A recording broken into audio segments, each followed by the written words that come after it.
Bien, en cuanto al equipo, yo la principal característica, y a que a partir de aquí voy a insistir mucho en, como os he dicho, que no soy profesional. Es decir, es muy probable que alguien, incluso cualquiera de vosotros, me pueda discutir algo de lo que yo voy a decir. Yo, lógicamente, hablo de mi experiencia, como digo, en plan de amateur, ¿no? A la hora de trabajar con efectos especiales, yo lo principal que veo es la memoria RAM. No importa cuánta tengas, te la vas a acabar, te la vas a beber.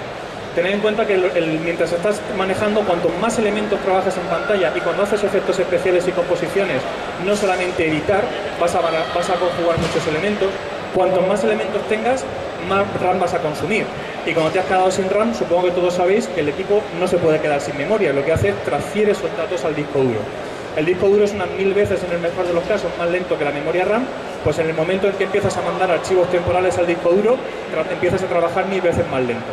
Eso cuando haces un efecto simple o cuando haces una composición muy breve, pues bueno, pues quizá puedes aguantarlo. Pero para mí es objetivo número uno, por encima quizá de la CPU, del procesador, que para muchos usuarios quizá es lo más importante, ¿no? ¿Qué procesador tiene? Bien, el procesador es importante y en el vídeo, sobre todo a la hora de hacer los renderizados finales, ahí sí que juega un papel importante, pero estamos hablando sobre todo de que el equipo sea ágil, de que trabaje en tiempo real. El segundo gran elemento que yo pondría es una buena tarjeta gráfica. Cuando estás editando al corte, simplemente en palmas planos, bueno, pues la tarjeta gráfica no hace tanto papel.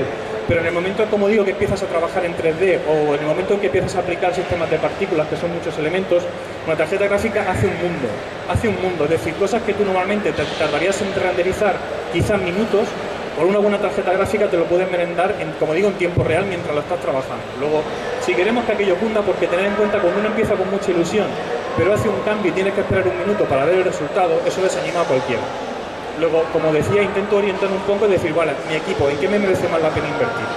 Aquí, como comento, veréis que comento un tipo de tarjetas que no son las habituales, que son la ATI 5GL y la Nvidia 4. Como digo, la presentación va a estar también en internet. Como veis, hay muchos enlaces. Lo digo porque yo lo comento de pasada, pero si os interesa y queréis leer más, hacéis clic, iréis a la página web y tendréis mucha más información. ¿En qué diferencia estas dos tarjetas?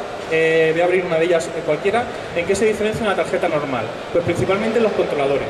Una tarjeta gráfica normal, la que todo el mundo monta, está diseñada para que vaya muy rápida. Es decir, son gente que normalmente quiere jugar. Cuando quieres jugar, lo que buscas es que se actualice muy rápido la pantalla o una pérdida de calidad.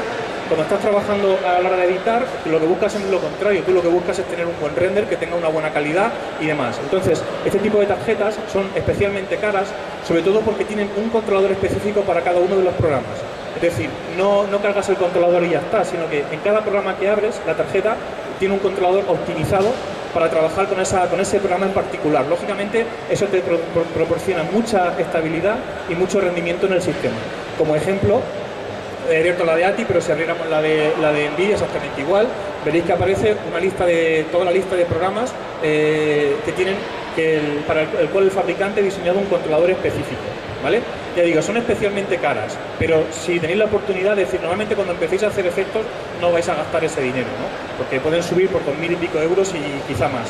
Pero a lo mejor cuando has invertido en varios elementos y tienes varios y tal y tienes la posibilidad, bueno, yo simplemente lo comento para que lo sepáis, ¿no?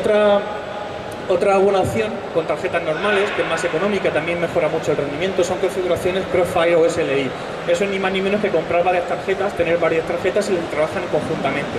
Lógicamente, si tienes una buena tarjeta gráfica, aquello corre, pero si le metes dos, va a correr mucho más.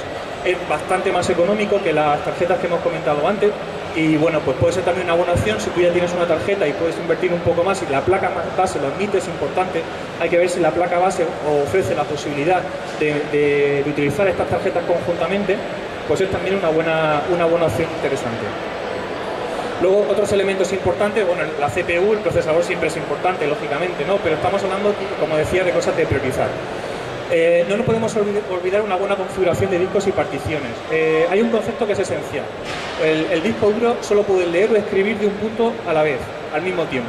Eso quiere decir que si yo estoy editando, yo estoy leyendo el archivo original. Si el archivo está en esta parte del disco duro, lo está leyendo de aquí. Pero ¿qué ocurre si yo estoy leyendo al mismo tiempo vídeo y audio? Pues resulta que el vídeo está aquí, pero a lo mejor el audio está en este punto del disco duro. El cabezal va a tener que desplazarse de un lado a otro. Y si además las imágenes, también estás utilizando imágenes, fotografías o lo que quieras, pues lógicamente el disco va a tener que estar saltando. Si encima, como decía, y es bastante frecuente, te quedas sin memoria y el disco tiene que escribir memoria al disco duro, peor todavía, más alto tiene que hacer. ¿Cómo se soluciona eso? Instalando varios discos duros, es la única solución. Cuanto más, pues mejor, simplemente, así de sencillo. Si tienes un vídeo para leer de las capturas, tienes otro vídeo para, por ejemplo, leer audio e imágenes, y tienes otro diferente para archivos temporales, lógicamente vas a aligerar muchísimo la edición, porque vas a conseguir leer de forma secuencial, vas a leer todos esos elementos al mismo tiempo, de discos duros distintos, el cabezal no salta. Lógicamente la defragmentación también es importante. La defragmentación supongo que os sonará, ¿no? Simplemente, bueno, somos un poco pequeños, simplemente es que el disco duro, cuando tú borras un archivo, lo que te hace es te deja ese hueco libre para otro archivo. Cuando resulta que yo voy a volver a grabar otro archivo, lo que hace el ordenador es, por ejemplo, empezaría a escribir aquí, saltaría y seguiría escribiendo por allá. A día de hoy con los discos duros rápidos se nota menos, pero si le han metido mucho trabajo, mucha batalla al ordenador, se nota y mucho. En Macintosh aguanta bastante más la defragmentación, se nota bastante menos, pero en Windows sí que es importante que frecuentemente defragmentéis. Si tenéis como a ser posible, si tenéis una partición, por ejemplo, destinada a archivos temporales, es todavía mejor. Yo, por ejemplo, lo que tengo en mi sistema es un directorio donde los archivos temporales los borro en cada reinicio. Entonces, en cada reinicio, como los tengo limpios, oye, pues perfecto, porque siempre me aseguro de que esa partición va a estar desfragmentada, ¿no? Son pequeños truquillos.